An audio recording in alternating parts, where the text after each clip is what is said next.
Assalamualaikum warahmatullahi wabarakatuh. Kembali lagi dengan saya Rifang Dani Kurniawan dengan NIM 205231146. Pada kesempatan kali ini saya ingin melakukan wawancara kepada narasumber saya, yaitu ayah saya sendiri yang bernama Bapak Supardi, usia 52 tahun, warga Solo. Baik, pada kesempatan kali ini saya akan mewawancarai mengenai pelaksanaan Pancasila pada orde lama hingga orde baru.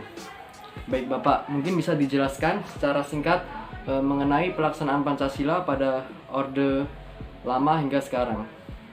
Oke, berbicara tentang Pancasila, yang amanah itu merupakan dasar daripada negara. Setiap orde itu memiliki kepentingannya masing-masing.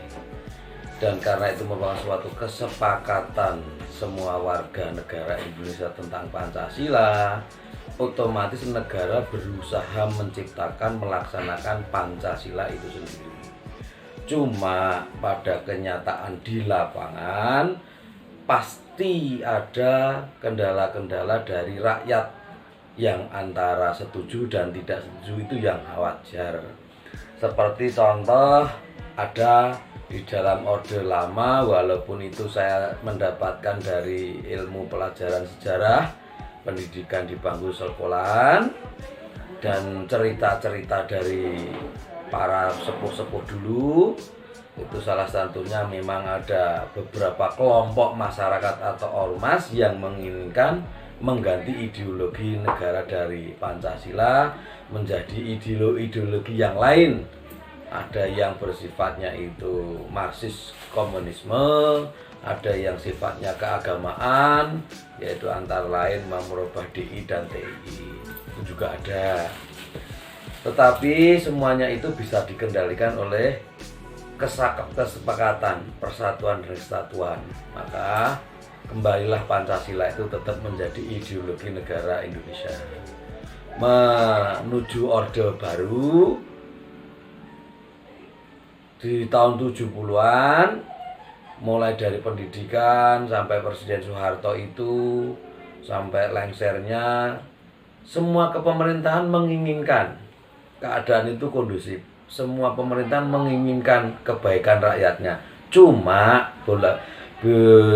bisa dibilang setiap saat, setiap waktu di mana pasti ada perbedaan-perbedaan pandangan, pendapat, dan ingin istilahnya ketidakpuasan dari rakyat itu pasti ada.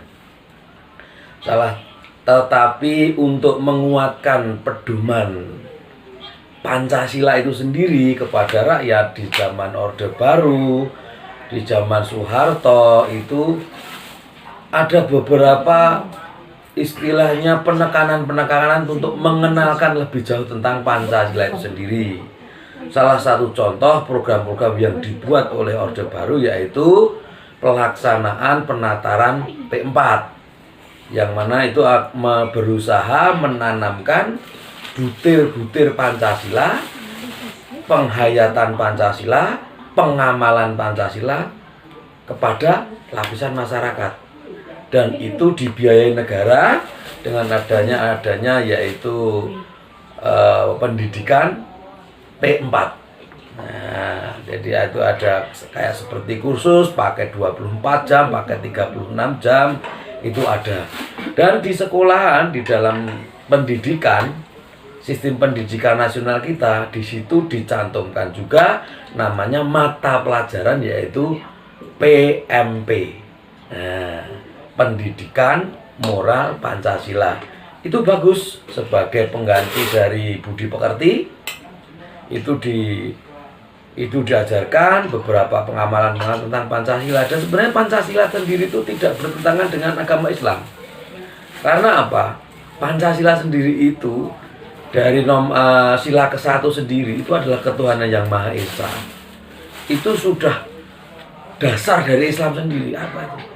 Qul huwallahu ahad, itu udah percaya ke saya itu ketuhanan yang Maha Esa itu sendiri. Tidak ada Tuhan 1, 2, atau 3, ya hanya satu itu. Itu sudah sama. Founding father kita itu membuat Pancasila sudah bagus, sudah sempurna itu, sudah final. Memang pasti tidak akan memuaskan semua lapisan masyarakat. Itu hal yang wajar. dari Orde Baru pasti ada kekurangan dan kelebihannya, dari Orde Lama pasti ada kekurangan dan kelebihannya. Kira-kira begitu, dan banyak itu perlu diulang kembali atau perlu diadakan kembali saya rasa untuk pendidikan setelah masa reformasi itu tentang P4. Sekiranya untuk ulasan Orde Baru dan Orde Lama dan Orde Baru cukup sekian dulu. Terima kasih. Wassalamualaikum. Terima kasih Bapak. Demikian wawancara singkat yang bisa saya sampaikan. Tetap semangat, jaga mood, insya Allah Gusti berkahi. Wassalamualaikum warahmatullahi wabarakatuh.